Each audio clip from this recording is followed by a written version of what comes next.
All right, we are live on the Audible, presented by Aquafina. What day is this, Larry?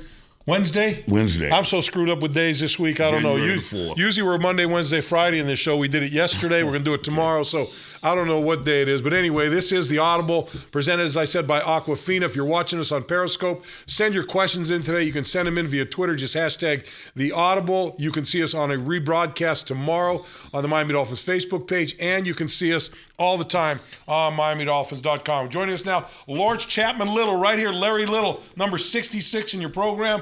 Number one in your heart, Larry. Thanks for joining us on the show today. Oh, my pleasure, boy. I'm happy to be here. All right, let me tell you. Let me give you a little rundown on Larry Little right here, all right? Undrafted in 1967, signed with the San Diego Chargers, right? Right. Became a five-time Pro Bowler, five-time first-team All-Pro, AFL All-Star, NFL All-Decade Team of the 70s.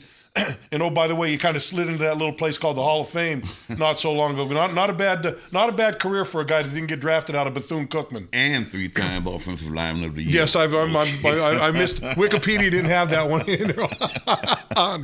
And a guy that outran Larry Zonka down the field half the time when you were pulling around the corner, too. So. True, I had to run in front of Zonk and Merck. Yeah. You know, with Merck, and Merck was fast one. And with Mercury, he used to grab the back of my pants sometime, and I'd be running. Tag off for the ride? Yeah, I'd be, man, take your hands off me. Hey, you know what, Larry? You look at this football team. You look at this Dolphin football team now. I kind of look back at the group I came in towards the end of your career, latter part of your career, and kind of caught the end of all the guys that had played on the Super Bowl teams and the 17-0 teams, and had the chance to be around you guys a little bit. And there's a similarity I see with this team now to the team that I was fortunate enough to play for, and your football team. And I don't know if it's the same with all teams that have success like that, but very tight football teams. Guys like each other. They get along well together. They support each other. They respect each other. And so, man, look, even if you don't like the guy, you respect him. But it seemed to be similar. Like this team seems to be very similar to those kind of teams. Did you feel that way about your team back in the 70s? We did. We all came from different backgrounds. We all had different personalities, but we had one common goal, and that was to win. Mm-hmm. And that was the bottom line: go out there to win the football game. And Shoes coach you, and just like he coached me, and you wanted to play for the man. Yep. And this is the way we were. And sometimes you want to punch him. Oh my God! Yeah. Well, you were there when we had a big confrontation too, in 1979, next to my last year. So, but you can help both respect him because he was a great coach and he always had us prepared to play. Yeah, one thing I've always said about Coach Shula, great coach, always had us well prepared, ready to play. And you look back, and it was tough playing for Coach. It wasn't easy playing for Coach Shula. But when you step back after your career's over, you say, you know what, put a lot of wins in our back pocket because of the way he coached that football team up, and certainly the job that he did. And look, he did a good job of pushing the right buttons on the players. He kind of knew how to push everybody's buttons. He sure did. And get the most out of each and every guy in that football team. He did. He really did. He knew everybody individually. Yep. The funny part about Shoes, you'd be on one part of the field, and he'd be way down on the other end. And he can see you screwing up, and you can hear him holler, and come on, let's go. But, that's the way he was, and that's the way he got the most out of us. Yeah. Larry, you talk about that football team and just all the great players that you had on that team. And really, when you look at them, most of the guys, especially in that offensive line, which to me, you're in the Hall of Fame, Langer's in the Hall of Fame. I certainly believe Bob Kuechenberg deserves to be in the Hall of Fame for his type of career. But all the guys that you had in football, most of those guys were all cast-offs. Wayne Moore, all came from somewhere else. Langer came from someone else. Cooch came from somewhere else. And really all of you were kind of cast off at some point in your career and formed one of the great offensive lines ever to play in the National Football League. We had a great offensive line coach, Monty Clark. And Monty just, he was an attention for detail kind of guy. And let me tell you a story, first of all, about what happened with Monty. Shula's first year in 1970, I was here a year before Shoes was. I played under George Wilson. And that was Monty's first time being a coach in the NFL. We went up to play then Boston Patriots in Boston, and our offensive line gave up 8 sacks that game. after the game, we go into the locker room, and of course we lost the game. Yeah. And Monty was on the table. I wonder why Monty was on the table. They were taking his blood pressure. Table? Yeah, they were taking his blood pressure.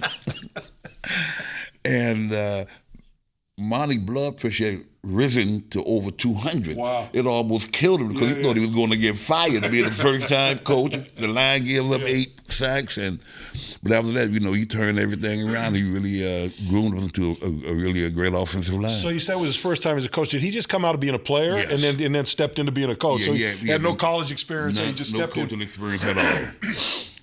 That's amazing. You look at that offense, and Monty Clark, the great job he did. Then he left to go to Detroit. Right. He was the head coach of the Detroit Lions. Then the 49ers. And then the 49ers. And then John Sandusky, who was with Don Shula when he was in Baltimore, was here. He became the offensive line coach. True. And both of those guys, to some degree, if my recollection is correct, Larry, both of those guys were kind of quasi-offensive coordinators along the way. At least Sandusky was. Yeah, towards it. Really never. I don't recall back then because I don't know how when you first came here how many coaches you had here. 6. Okay, I think when I got here we had maybe 9. Okay, somewhere about around that ballpark. So you didn't have the guy that was just the offensive coordinator. If you were the offensive coordinator, you were doing something else too. Exactly. You were coaching offensive line, or you were coach like Arnsbarger, defensive coordinator, but he coached the linebackers also. It was Howard Snellenberger was that guy, the quasi-offensive coordinator. Yeah. And Howard. We didn't know how smart Howard was at the time. At least I didn't, because Howard was so boring in meetings. I used to sit behind the shed, not the shed, the shade in the locker room, and I'd nod off. Well, but and that's why you sat behind that shade, because no one could see you, right? Exactly. That was my seat. No one knew to take that seat away from me. Our meeting room, the meeting room, we used to come in as a team. When you come together as a team, it was like 2 rooms, and they had those shutters in the middle. Yeah. Like the partitions where you could close them in the middle, make it 2 rooms. True. When they opened them, it made a little wall there about so far, and all the veterans wanted to sit behind that wall because you could fall asleep when they were talking. My and head they was couldn't on see the wall. Well, see, especially when you're in a system so long, you know the system so much. Yeah. I knew what to do. You know, I didn't have to sit there and listen to Howard, sit there and watch film. I look at the guy who I'm getting ready to play against. Look for his moves and things like that. And because nothing was changed. Nothing changed. Really. The playbook. I always used to joke with Mo Scary when Mo was a defensive line coach, and I was playing for Mo. And I'd see him there every offseason. They'd be every day at the offseason working. And I'm going, and so one day I said, Mo, what the hell do you guys do here all day? I said, we don't have a game for 5 months. What? He goes, well, hey, no. We start from the beginning of that playbook. We take it all out and we start all over and we do everything. I said, Mo, I've been here about 6 years. It's the same playbook every year. What do? You just take it out and you write the same things and put it right back in the notebook. That's about all it was. But you're right. So you've been there for 3, 4, 5. Same system. Same plays, same scheme, same vernacular, everything. So after a while, it's just come on, man. Right? When you played for a team too, as long as I played here for 12 years. Yeah. And although the system was different when George Wilson coached, I mean, we were just there when George Wilson was the coach. We just happened to win a game. We were 3-10-1 my first year here. Yeah.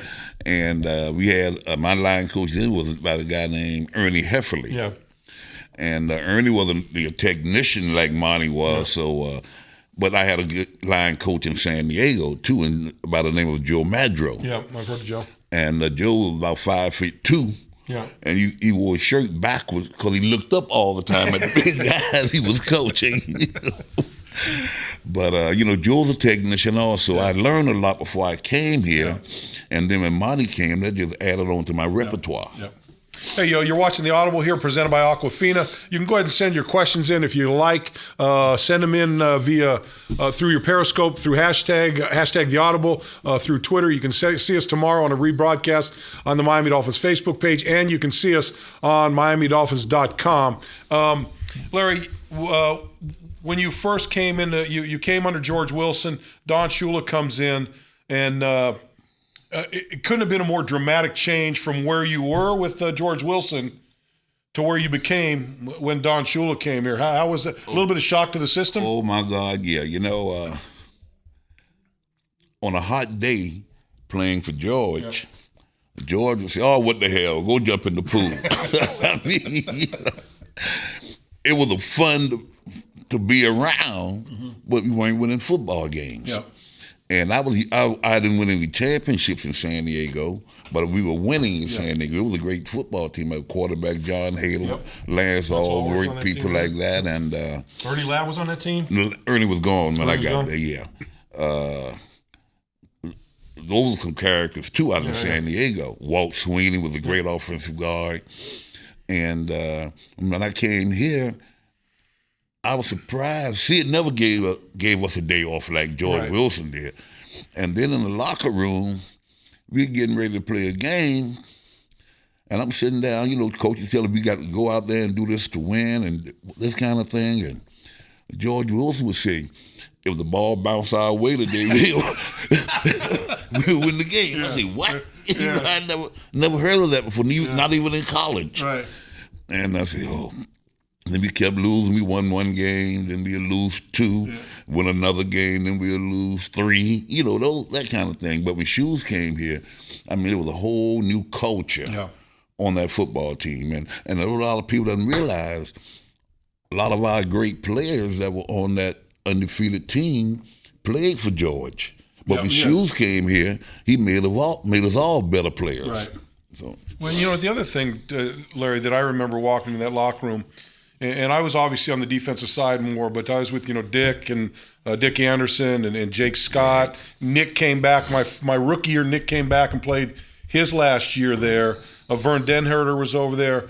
And the one thing, I think the common thing on that football team was that the majority of those guys majority of everyone were smart football players. Right, exactly. You understood the game. You were smart. And it was a very technique-driven type of a practice routine for the football team. That's what I attribute to a lot of our success. We did not make a lot of mistakes. You know what I mean? We were almost flawless as far as mistakes go under Shoes. So and all that had to come down from the head man because we knew. I mean, we were the least penalized team. We didn't get a lot of penalties. We didn't make a lot of mistakes on the field. And because what we did, not only on the field, but in the meeting rooms also. And we were always better prepared than the team that we were going to play against. Yeah, no doubt about it. And it you saw it in the way he played. But it takes guys that are smart to understand it. And you know what? In those teams, that you know, you played with that offensive line for a long time. When I played with defensive line, the guys I played with them for a long time.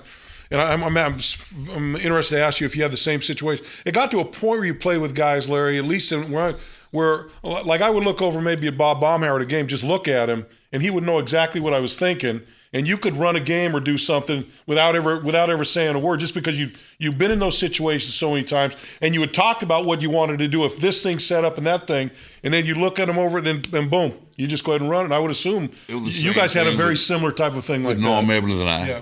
Norm and I, we knew each other like a book. Yep. And same with Langer playing on the left side of me when we played. So we were, you know, we knew each other very well. Yep. We knew what each other were thinking. Yep. And we had a lot of dummy calls that we would make that were not the team couldn't pick up, but we knew what they were. Yep. And that really helped us a lot too as an offensive line. Larry, and the one thing about you, when I had the opportunity to play, I know you loved practice. I always loved practice, man. The more practice, Larry, he said, come in the locker room, Larry, go, you know, the more practice, the better I like it. You're right. You're right. So how did that work when Shoes came in and instituted the four practices a day routine? How did that go over with everyone? Well, I will tell you another story, and I'll tell Shoes about this now, but he doesn't believe me. Right.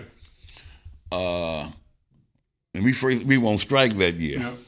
When we came in, that Sunday, and I said, well, hell, we have a game next Saturday against Pittsburgh in Jacksonville. I said, oh, well, we missed training camp now, you know. I said, oh, my goodness, we could practice and go play a game. Shoes started reading off the schedule that night in the meeting.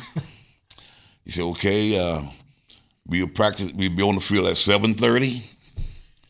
We'll be back at 10:30. We practice only in the morning, huh? We'll be back on the field at 3:30. We'll be back on the field again at 7th, although the two of them are only in shorts. Yeah, but it's still mentally draining, you know? Yeah. And then we'll go in the meeting, and be in a meeting until like 10 minutes to 11 and had a curfew at 11. Now, who the hell was going to sneak out after practicing 4 times a day? So that third day, I thought of something. My roommate at the time was Freddie Woodson. I said, Woody, man, I'm not going to let this man kill me. I'm going down tomorrow. About halfway through the practice, I started wheeling, Got to hit the ground. Wow. You remember, were you here when they had that old station wagon? No. They had that old station wagon, and he picked me up to put me in the truck. So today they got the little carts that they put guys on. Right. They had a little station wagon. Yeah. That what Carl Tassis' old station wagon they used or something. And I'm in the station wagon with one eye open, the other eye closed, squinching to see what was going on. They took me in the locker room, and it was air conditioning in the locker room. They started packing me in ice. I said, oh, hell, I got cold. So I was thinking plan B now, So I jumped up like I was having hallucinations, throwing ice off of me. And they sent me to the doctor. The doctor couldn't find anything. Then they sent me to an internist. Right. The internist checked me out real good. He said, Larry, I can't find anything wrong with you or what happened to you. So I said, Doc, you have to find something.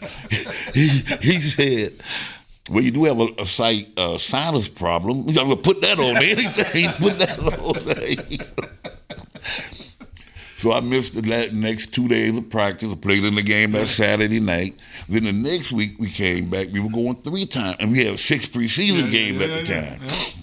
We were going 3 times a day. Yeah. Then the next week, 3 times a day. Then after that, 3 times a day. And I'm thinking, when are we going to back off some? This man, we went all the way up to the last preseason game. We practiced 3 times a day. Wow, amazing. And this Miami Heat. Yeah, exactly. Well, look, I remember coming. My first practice. I don't know if you remember. I played in the.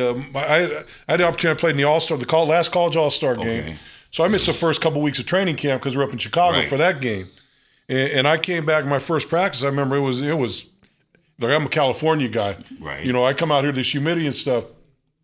I go and run, do my reps and come out, and I come off the sideline. I pull my helmet off. I get down on the knee and I sit down. Mm-hmm. All of a sudden I hear, "What the hell are you doing?" Maybe a little more colorful terms than that. Right. And I go, "What?" And he goes, "No one sits down. No one gets on a knee in my practice, and no one takes their helmet off." And you didn't have water at the time either. No, what we used to do before I think we started getting water. When did you come? I got here in 1976 was my first year. I think we just started getting water. Next year, I think we got water, yeah. But we used to do when the guy got hurt. Yeah. They'll bring an ice bag out on the field. Yeah, we would sneak behind the huddle and slip the water out. Tear the little corner of it and get you a little spout of water coming there. You can drink water. You can take a knee. Yeah. But we did take off our helmets, so I don't know. You may not have, but you were young. I think it was. That was just a little bit of the steering, over correcting a little bit for me, and oh god, that's amazing. But the job you guys did. Hey, I'm going to take some questions here from some of the callers and from the people. And I'm going to take the ones that are geared towards you because there's a lot of other stuff in here. But I want to keep on you here. Okay, here. Joey Bag of Donuts, does Larry see any similarities between Coach Shula and Coach Gaze? Now, Coach Gaze in his first year, young guy, 38 years old. You see any similarities there? Well, I haven't had an opportunity to be around Coach Adam Gase. I met him for the first time at the game on this past Sunday, but it's hard for me to determine to say, do I see the similarities? The only thing I could see in him that was in Shula, that he kept believing in his team. Yep. That even though we were 1-4 at one time, he kept a positive attitude, and the team kept a positive attitude, and that's why they turned this thing around. Yeah, one of the things I've said, one of the things is similar, and it's really too early to tell when you're trying to look at a guy like that and a guy that's the winningest coach in NFL history, and trying to. But you know what I saw with him, the guy that came in with a game or with his offensive scheme in mind was to throw the ball around. He wanted to be the guy that threw the ball, and then sees that he's got a running game. So he says, "Hey, look, we're going to become a running power football team and kind of go in this direction a little more." And all it does, it reminds me of Shula going from what you guys had was Zonka, Kick, and Merck in your offensive line. And then all of a sudden, David Woodley comes in, changes the offense, and then Danny comes in. He's got to throw a wall. So the point I'm making is I think Adam is a guy that looks at his players, figures out what offense works best for his players and with what they can do best. And I think that's what Shula and Arnsbarger really made them special. Is they looked at the players they had and were able to adapt to their schemes offensively and defensively to the strengths of the players they had. The only thing I would say toward that, Bo, is that during our day, Grease called his own plays. Yep. And now, Adam called the plays from the sideline. That's the only difference I can see, really, because Bob was so smart as a quarterback, not as a person, too, but Bob, he called his own plays. Yeah, that truly is. And he was like probably one of the last quarterbacks in this league to call his own plays. Mm-hmm. Hey, let me see that ring for a second. Let me take that off. I'm going to try to give these guys a little. So, Larry, on this last game, at halftime, they gave you had a Pro Bowl, or a Hall of Fame ring before they gave you, but it was a little more conservative. Right, let me just say conservative. Very conservative. Yeah. So now they're reissuing you guys all new rings. And take a look at this thing right here. I don't know if it's where am I going here? Get a little look on that. Where am I going, Leon? There I'm going. How about that for a little tidbit to wear around your finger? Not bad. I can't go in the hood with it. No. Well, you can, but you better have some security around you. No doubt about that. But I guarantee you go to Las Vegas and you sit down at a blackjack table, a lot of people are going to be asking you what's going on with that ring on your finger right there. It's about the same size now, the new Super Bowl ring guys are getting, And then you got an undefeated ring, another undefeated 17 no ring in the other finger. So you're not doing too bad in the jewelry department. No, I don't. And I have the other year too. In '73, I have that. I never wear that one. Yeah. The year we won our second Super Bowl. Yeah. Hey, Larry. Talking about the Hall of Fame, Jason Taylor last night, they named the finalists for this year's Hall of Fame induction class. Jason Taylor is a part of that. And El Chapo Jr. says, Bo and Larry, with Jason Taylor named a finalist for the Hall of Fame, what do you think his chances of making it are? Jason, becoming a first ballot Hall of Famer is pretty special. Look, being a Hall of Famer is special. I don't care any way you cut it, but being a first ballot Hall of Famer is pretty special. And Jason going here as a finalist in the first, pretty special for him. But your thoughts on Jason Taylor in the Hall of Fame? I think he has a great chance of making it as a first ballot guy because he's the only defensive lineman on the ballot. Yep. And I can't see anybody else going in before Jason. He had a heck of a career. Would have even better here had he stayed those 2 years that he left. Yeah. So, but I think he has a great chance of making it. Yeah, no doubt about it. I mean, you look at not only the sacks. I think he's at 139 sacks, 140, whatever it is. But how many touchdowns did he run back? Touchdowns, a fumble recovery. The guy was always around the football. Right, I mean, the ball always, he found the ball more times than not. So certainly a career that deserves him being in the Hall of Fame. And look, he'll be in the Hall of Fame one day or another. Sure. It's just a matter of whether it's going to be this year or somewhere down the road. And we certainly look forward to that. Like, what did it mean to you when you first found out that you were going to be in the Hall of Fame? After being a finalist for like 4 years, it's one of the best feelings I've ever had in my life because I thought I had a pretty good career, to get in. And I was in Las Vegas when I got the phone call. I was living in Columbus, Ohio at the time. And I went out there on the junket with some more people from Columbus. And I was in the hotel. And the guy named Hal Bach called me and said, Larry, I'm just calling you from the pro to let you know that you're going to be inducted into the Pro Football Hall of Fame. I'm cool. I said, oh, thank you very much. I put the phone down and hollered. So it was a great deal. It was a great big deal for me, and not only for me, for my family, and for me to come from a school of 750 students when I graduated. Bethune-Cookman. You went to school at Edison? Booker T. I went to Booker T. Washington down here. Booker T, high school down here. Then you went to Bethune-Cookman up in Daytona Beach, and then off the NFL. So you played really the majority of your football in the state of Florida. In the state of Florida, and particular in South Florida, high school and with the Dolphins. Pretty remarkable for you to go through all that and spend as much time in your hometown as you have over the years, much like Nat Moore has done during his career. Yeah, Nat and I were two guys raised right here. Yeah. And the funniest part about it, at my high school, when I played, we won 10 games in 4 years. Yeah. It's not the same Booker T that you see today. Right now. Winning national championships and doing all that, right? So I was fortunate, we to go to college and get an education and then move on to better my life. Yep. Good stuff. Hey, one's here. At Light in the Dome, Larry, it's refreshing to see a team pounding the ball like the old days with Zonka. You watch this team, and when they kind of got into the running game, especially when this offensive line has been healthy, you like what you see when they play that style of games? Oh yeah, no doubt about it. I mean, they are doing a great job running the football. The line is coming off the ball and giving the guy, he's doing a lot on his own too, but. They're doing a great job up front, and that's what it takes for to have a successful running game. Larry, you've been around this organization, this franchise for a long, long time.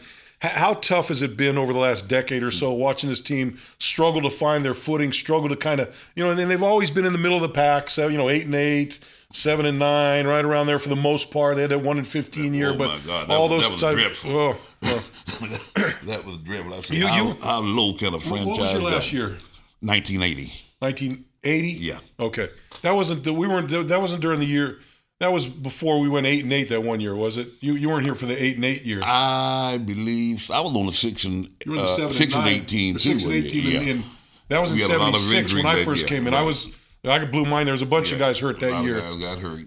That wasn't a very fun year, was it? No, it wasn't, because we had never been that way before here. Since Shoes had been here. But he wasn't very pleasant that year, was he? No, he wasn't. But, next year we came back and we barely missed the playoffs. Yeah. So, we made the playoffs, I believe, and, just one of those things. At Kylish, Larry, do you think you could have been a Hall of Famer were Shula not your coach during your career? How much do you think he attributed to your becoming a Hall of Famer? Like I said earlier, he got the most out of all of our abilities. Yeah. And I don't know if I would have been in Hall of Fame or not, either if he didn't come or if Monty Clark hadn't come. Right. So it's hard for me to say. Yeah. That's one question I don't know if I can answer. But you got to look in there. There's something about you that they saw that they believed in and helped you become the best player you could be. And what was it about Monty that made you become the best player you could be? Well, Monty was a technician. He knew what the whole offensive line had been going through because he was a good offensive lineman. Yeah. And when he played the game, he was young, coming just from being a player to being a coach. And Monty just did a great job for him. Now, he and John were two different type coaches. Yep. Monty was more of a technician than John Sandusky was. John was more of a cerebral type, more so than Monty was, as far as putting people in the right position, the right place to succeed. Well, what do you think when you go back to the way you guys played? You're running P10s, a lot of traps, inside traps, outside power plays, kind of traditional football plays, sweeps, all those types of things. Now you're looking, they got this spread offense, and they're just, the offensive linemen are just kind of stretching the field a little bit, and their back's looking for holes along the way.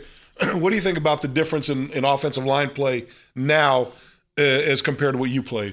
Well, right now, what I see from offensive linemen now, a lot of them are using that drop step to be able to hook the guy in front of him.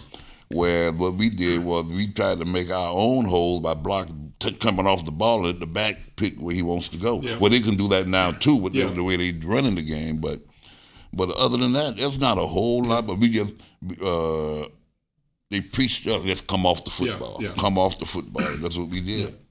Well, Larry, it's about to wrap it up. Coach Shula's birthday today, by the way. 87 years old. Today. I saw that. Happy birthday, Coach Shula. And I tell you what, he's been out there for a while. He looks pretty good. He does. Tomorrow is Mercury's birthday. Oh, tomorrow Merc? Next day is Huey Ginn's birthday. And you're going up to see Huey here in a couple all days. Those guys are born. And Zon's birthday was Christmas Day. Yeah. So...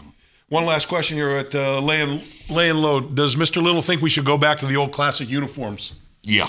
Absolutely. Yeah. Now, I saw the game when those hideous uniforms they played in that. Yeah, that was bad. Looked like the old Tampa Bay Bucks, and I don't think they wore them anymore. I think we didn't play well that day either, right? No, I hope we never see those uniforms again. Before we go, Larry, I got to tell one story about Larry Little. When I first came to the Dolphins, my rookie year, and you probably don't remember this. I came in, my first game I played in the Orange Bowl, I blew my knee out on the opening kickoff, went in the next day and had surgery on my knee, and I didn't know anybody in town because I'd only been here for a short time. Laying in the hospital, I had a cast from my hip to my toe, because back then they'd keep you in the hospital for like 10 days or something, right?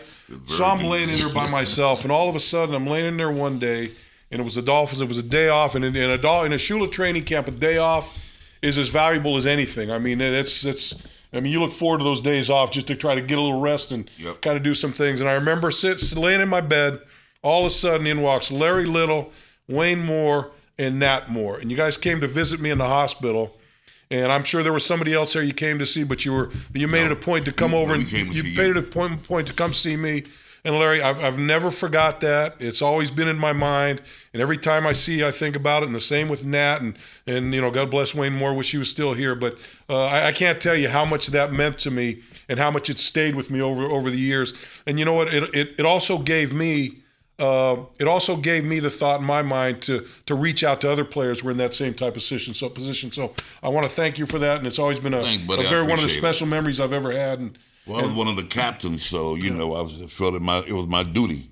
I just thought you wanted to come see me. See a young buck. There you go. Larry, thanks for stopping in, man. All right, Bo. Pleasure. Larry Little, Hall of Famer. Thanks for coming in. Hey, it's been great. Been a great show. I know we didn't get to a lot of your questions on what's going on this week, but you got Larry Little in here. You get a chance and to hear some of the stories and everything that went on. I think it decided to go that way. So we'll get back to this stuff tomorrow when we get back on the air and get back up to what's going on with the Dolphins and the Pittsburgh Steelers on Saturday. That's going to do it for the show today. We'll catch you again tomorrow. Stay safe and see you on the Audible again.